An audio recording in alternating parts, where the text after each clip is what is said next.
জিনিসটা ঘটেছে খুব অন্যায় এবং খুব অমানবিক।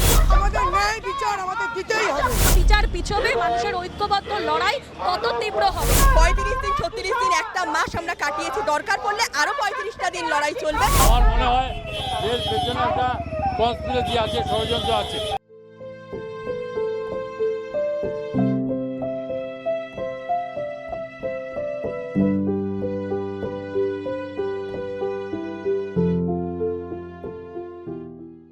বারাসাত থেকে আরজিকর পর্যন্ত সুবিশাল মানববন্ধন, হাতে হাত মিলিয়ে কাঁধে কাঁধ মিলিয়ে মানুষ চায় বিচার, একটাই শট, উই ওয়ান্ট জাস্টিস।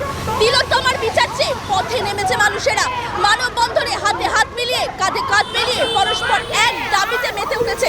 তারা বিচার চায়, তিলোত্তমার বিচার চায়, তাদের একটাই শট, উই ওয়ান্ট জাস্টিস। আমরা জেনে নেব এই বিষয়ে সাধারণ মানুষের কিছু বক্তব্য। হাতে হাত মিলিয়ে কাঁধে কাঁধ মিলিয়ে আমাদের একটাই দাবি, উই ওয়ান্ট জাস্টিস। এই বিষয়ে শুনে নেব আপনার বক্তব্য। অবশ্যই আমরা জাস্টিস চাই, কারণ যে জিনিসটা ঘটেছে খুব অন্যায় এবং খুব অমানবিক।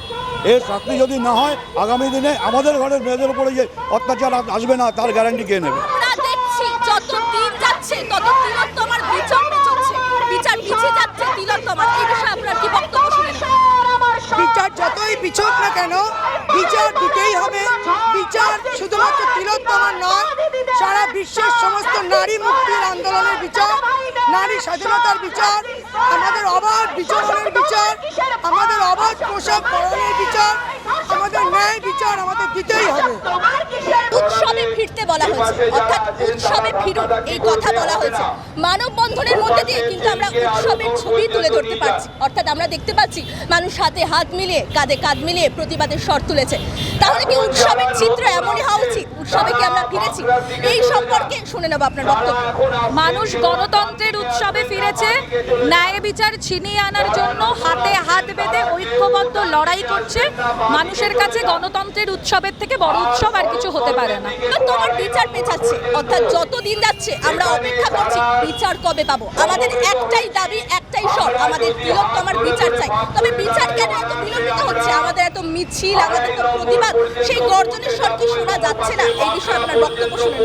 উকিলরা লড়াই করছে কোর্টের অভ্যন্তরে, আর সাধারণ মানুষ বিচার চেয়ে রাস্তায় নামছেন। যার যেটুকু পরিসরে প্রতিবাদ করবার ক্ষমতা সে তার নিজের সেটুকু পরিসরেই প্রতিবাদ করছে। তাই যত বিচার পিছবে মানুষের ঐক্যবদ্ধ লড়াই তত তীব্র হবে। বিলম্বিত হচ্ছে তিলোত্তমার বিচার, এই বিষয়ে শুনে নেব আপনার বক্তব্য। There is a big conspiracy behind it for delay of justice. We want immediate justice. যেভাবে মেয়েটিকে খুন করা হয়েছে, তিলোত্তমার খুন করা হয়েছে, তার প্রপার জাস্টিস না হওয়া পর্যন্ত আমরা আমাদের আন্দোলন চালিয়ে যাব। এবং আমরা চাই যে শুভবুদ্ধির উদয় হোক শাসক শ্রেণীর, এবং বিচারক চন্দ্রচূড় তিনি আছেন সুপ্রিম কোর্টের বিচারপতি, তিনিও বলেছেন যে আমরা বিচার ডেফিনেটলি বিচার চাই এবং বিচার যাতে সুস্থভাবে হয় দেখব, কিন্তু সেটা হচ্ছে না। এবং আমার মনে হয় এর পেছনে একটা কনস্পিরেসি আছে, ষড়যন্ত্র আছে। সেই ষড়যন্ত্রটা ভাঙতে হবে, তার বিরুদ্ধে আমাদের লড়াই জারি করতে হবে।